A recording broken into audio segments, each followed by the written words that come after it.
I think most of us enjoy going to the Midwest or maybe live in the Midwest and hunting those great big whitetails around those ag fields. A little bit easier to pattern them and they certainly grow big with all that food. But the reality is most of us hunters, myself included, you think going from Maine all the way down to Florida, all the way over to East Texas and the upper part of the upper Midwest, top part of Minnesota, Wisconsin, Pennsylvania, New York, the land is primarily covered with timber. And when you're covered with timber and that sun's being captured in the top of the trees, there's not much photosynthesis or the sun's energy happening at 0 to 4 feet or where deer and turkey make a living.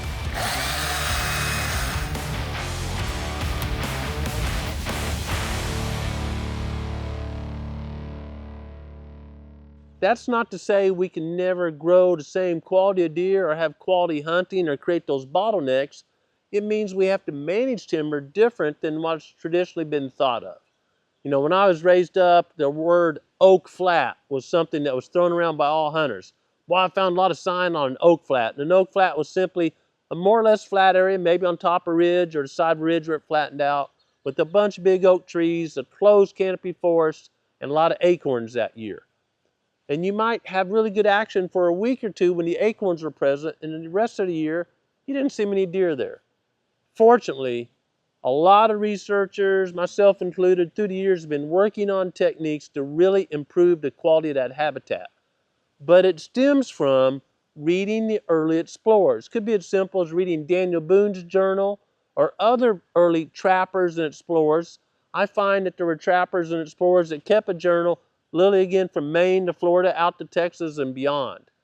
And they talk about riding the horse through the timber or very open timber, all the really tall native grasses and forbs in timber stands. Those are typically called savannas, where there's enough sun getting through the forest canopy for native grasses and forbs to grow.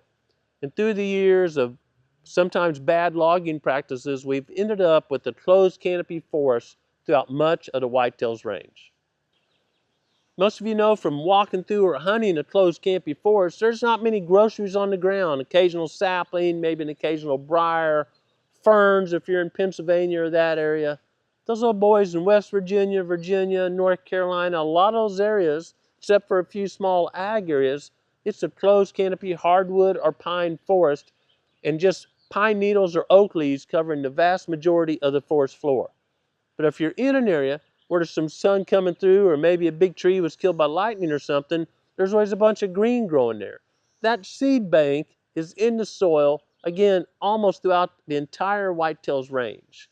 And we know that by removing either through harvesting for sale or using techniques like hack and squirt, double girdle, we take out the low quality trees, which are often low quality for timber value and low quality for wildlife, and leave the better trees. We can get the advantage of native grasses and forbs. Forbs are a broadleaf plant growing right in the timber. We can have the advantage of acorns and green groceries all in one place.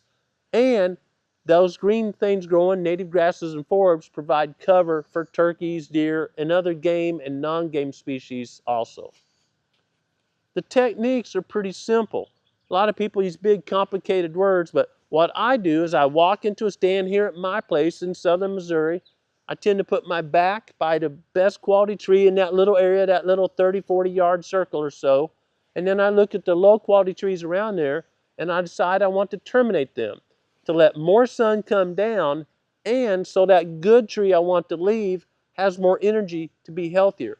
Our forests are becoming very unhealthy. There's a lot of syndromes, diseases, insects attacking our forest. And they can do more damage to trees when they're not healthy. And oftentimes the cause of trees being not healthy is those canopies are very small. They're not getting enough sunlight, so literally they can't feed enough. They can't photosynthesize enough to keep their cells healthy. And we take around that competition, we take it away from the one tree we want to leave. Well, that tree will expand its canopy. Even when it's older, it will expand its canopy, start feeding itself more, and revive its health. Let's get down to the boots on the ground here. What's the techniques we use to do that? Well, again, if you're in an area where there's a market maybe for hardwood or pine timber, you could harvest those lower quality trees and leave the best. These are mainly on private landowners that purchase land for wildlife and even on some public lands. We've been high grading forever, taking the best and leaving the rest. That has to be reversed for the health of our forest and the health of our wildlife. We want to now go into a row where we're leaving the best trees and taking the rest. Maybe that's being harvested for pulpwood or pallet wood. In my place, there's no market for that, and a lot of trees aren't even good enough quality to be marketed as that. So I use hack and squirt or girdle. Basically, both techniques are putting a little bit of herbicide, a milliliter or two, into the tree, and that will finally circulate to the roots, and that tree will be terminated. And I get this question all the time: why don't we just take the old chainsaw and cut the tree down? And you know this from your yard or wherever. When you cut most hardwood trees, they just sprout back. And that one stump may put 10, 20, 100 sprouts up, and at first deer eat on it, then they grow out of reach of deer, and it's just a mess. You can't see through there, and almost none of those sprouts will become a quality tree because the stump is going to be rotting with time. As that tree grows and gets heavier and heavier, it's just going to fall off from the rotten foundation. We all know everything in life has to have a good foundation to survive and thrive. So we're going to use just a milliliter or two of herbicide. Not very much per acre at all. The herbicide blend that's been shown time and time again to work really well on almost all hardwoods is 50% Garlon 3A, not Garlon 4, but Garlon 3A, 40% water, and 10% Arsenal AC. I have no connection with these companies, and I often just go online and buy the generics of those brands because they cost less and work just as good. I'll say it one more time. 50% Garlon 3A, 40% water, and 10% Arsenal AC. You mix the Garlon and water first. If you mix the Garlon and Arsenal, they tend to form a gel. It's not usable. Then I get a really good squirt bottle that doesn't leak. I test it with water first, turn it upside down, whatever. I don't want that herbicide leaking where I don't want it going. And with hack and squirt, I simply have a hatchet. I hack into the tree about one hack per each 3 inches of diameter. So a 6-inch tree, 2 hacks. A 9-inch tree, 3 hacks. You can kill any size tree, just 1 hack per about each 3 inches. I leave the hatchet in the tree, take my squirt bottle, and just a small amount. I'm not pumping, maybe a half a trigger or 1 trigger at the most per hack.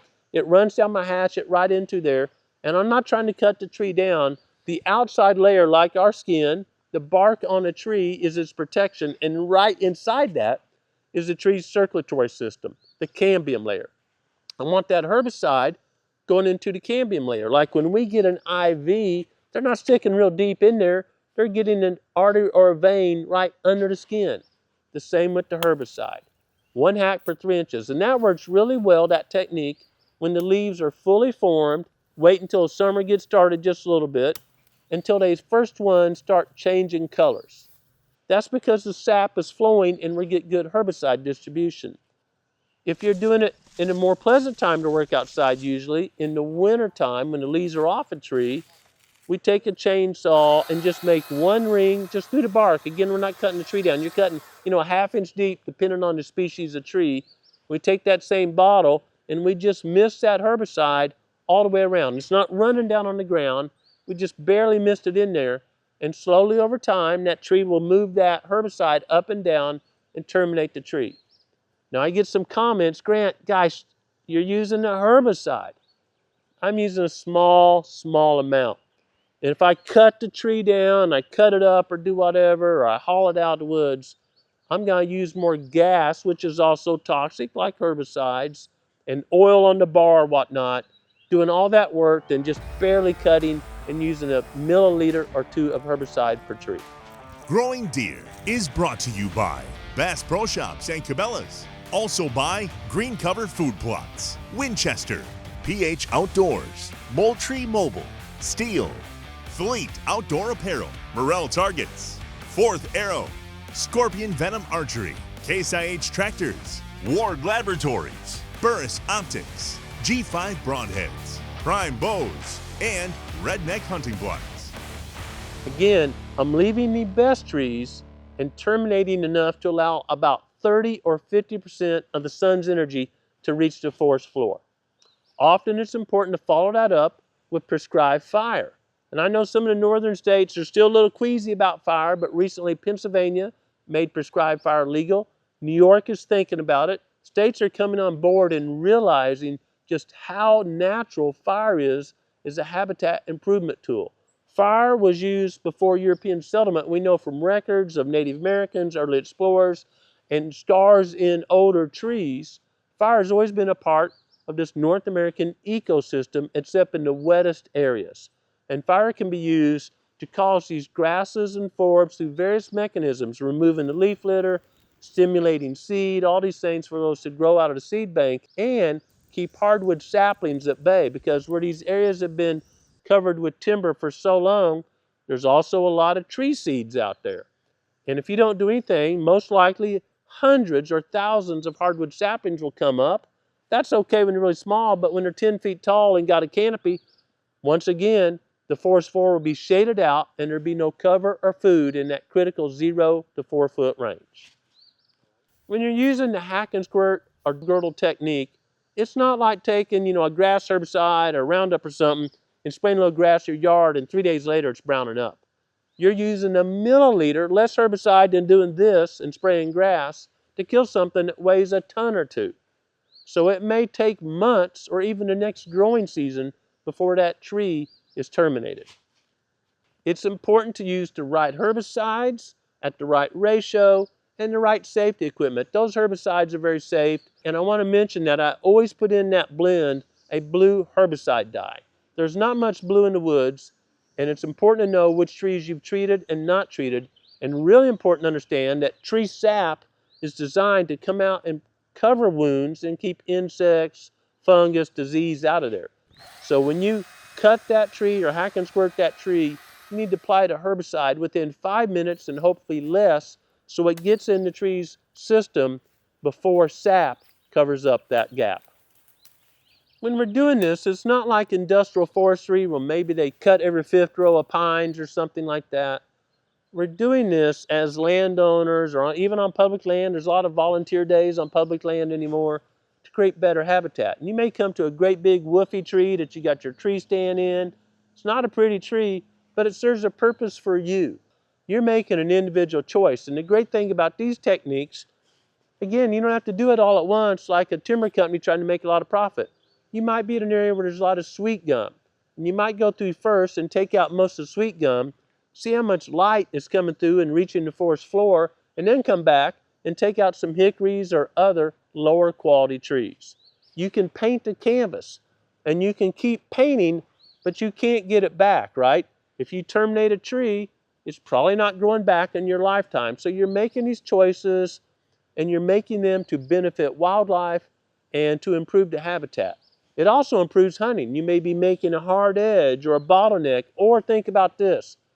If you're in a closed canopy forest, the wind just kind of hits the edge and just dies, especially when the leaves are still on. Even when they're turning colors, there's enough leaf matter up there, the wind just doesn't move through. And our scent, what we're breathing out, whatever, it just eddies around us. I refer to that, or I illustrate that like a really high quality trout stream with a lot of logs down or big boulders, and water gets in that eddy and kind of runs upstream a little bit and back around.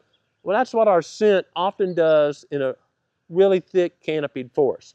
But if we open that forest up, it's much easier for the wind to go through in one direction, like water in a city ditch. It's just going downhill, hardly making a riffle. It's just getting out there. Well, that's what we all want as hunters, right? We want to know where our scent is going. And if you open up the canopy in the forest where you hunt, you will find you're a much better hunter, even if you use the same technique, same scent control, whatever, because now your scent is not just going all around you, it's going one way. There's a lot of discussion about declining turkey populations in almost all of their range. And you can see it many ways. This is not debatable, folks.